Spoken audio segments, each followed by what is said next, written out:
Hey, how's it going, everybody? If you're new here, welcome in. And if you've been here before, welcome back. I'm Rollshambo, the connoisseur and collector of all things sharp and shiny. And today, I'm excited to talk about another Microtech, a recent release, and another design which they have brought back from years and years and years ago. Microtech has way more models than most people understand, and it allows them to go back in time, pick a previous design and say, you know what?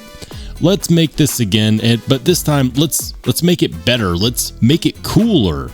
Let's make it more readily available. This is an American-made knife. I am, of course, talking about the Microtech Amphibian.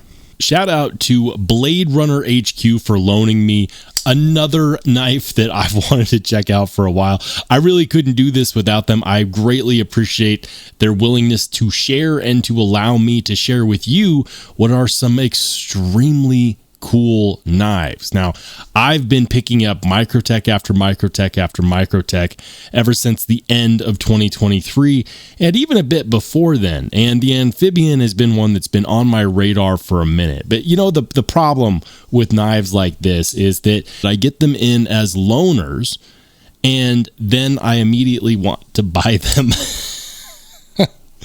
I'll be honest with you, after having this in my possession for the last couple of days, I really don't want to send this back, and we're going to discuss why. Now, for those who might not know, this is a ramlock version of a design that initially came out over 20 years ago as a custom, and then, you know, they made it as a limited collector's piece. And to be plain, the collector's edition that they came out with, that was the automatic, well, it didn't look that great. I'll let you be the judge. Here's a picture.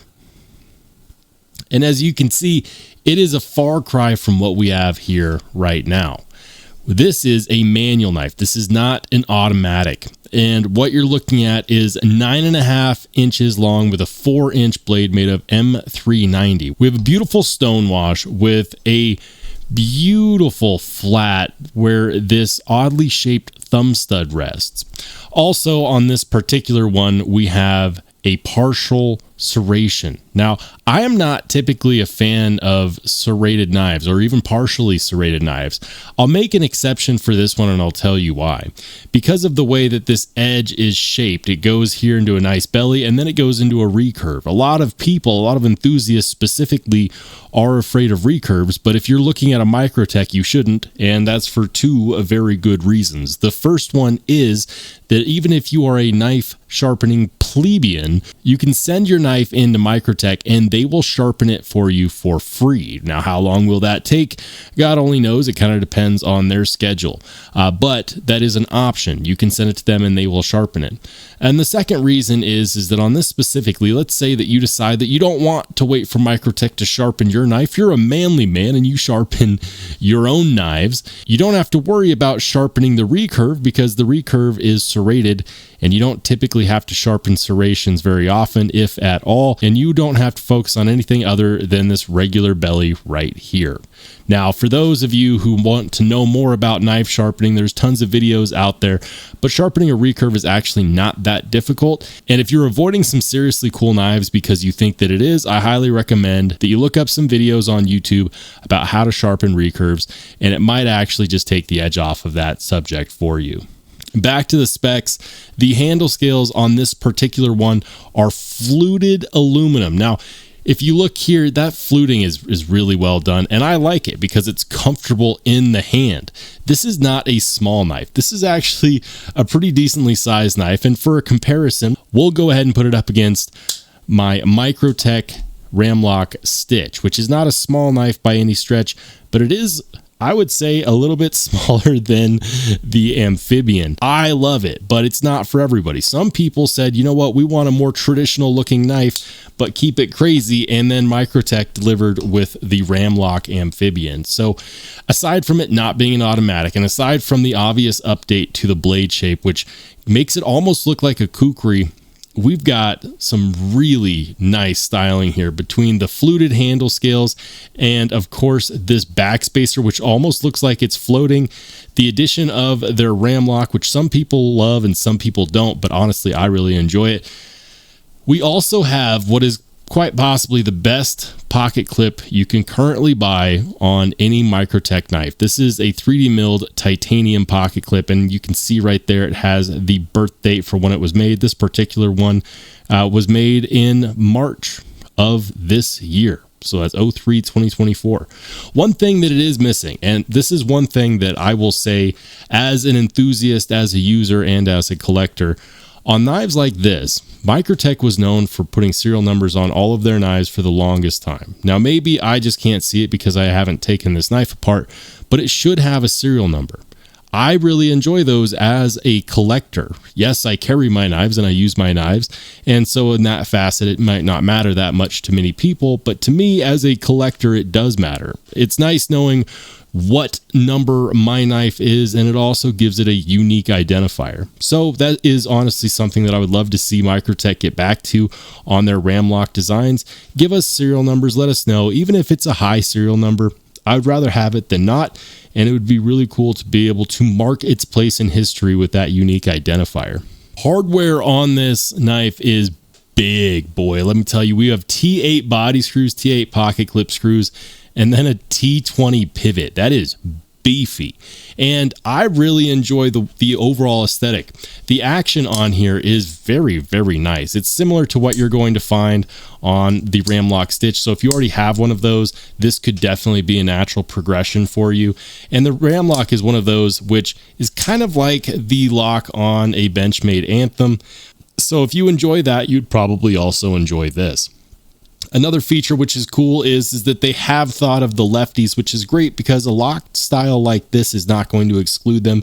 So why should the pocket clip? The pocket clip is fully ambidextrous, and they do have a insert cover right here. So you can, of course, flop the pocket clip over, and all of a sudden your right-handed knife is good for lefties as well.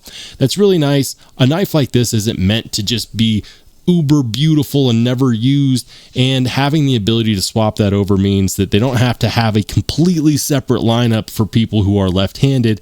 The small minority of people who are can just take that pocket clip and move it to the other side.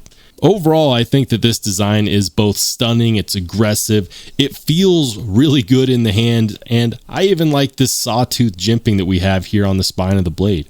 You can choke up. The balance on this is very, very good, very smooth, easy to index, and it's got some weight to it. It's coming in at about 5 ounces, but for a knife that's 9.5 inches long, 5 ounces by contrast is not necessarily that bad.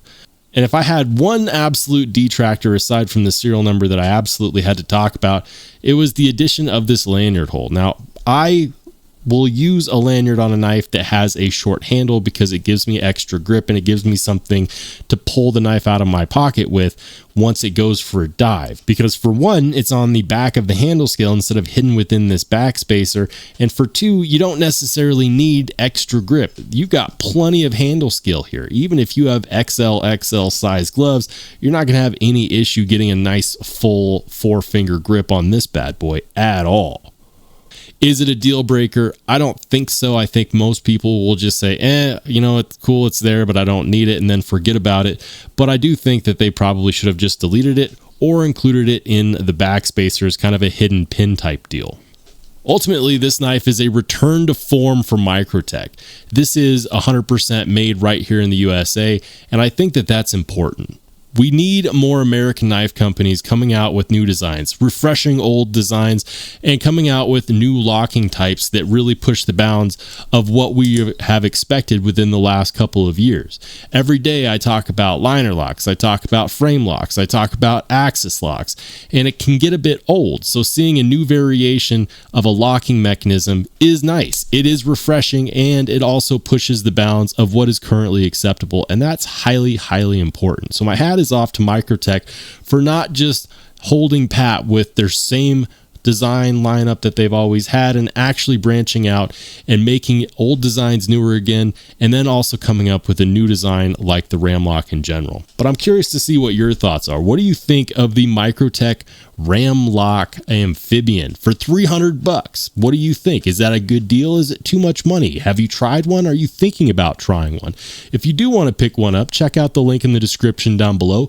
It is not an affiliate link, and it is a link to Blade Runner HQ, which you can pick one of these up for around 300 bucks. So let me know if you want one, and if not, why not? And by the way, if you want to watch more awesome knife and EDC content, hit that subscribe button and click on one of the videos that pops up next.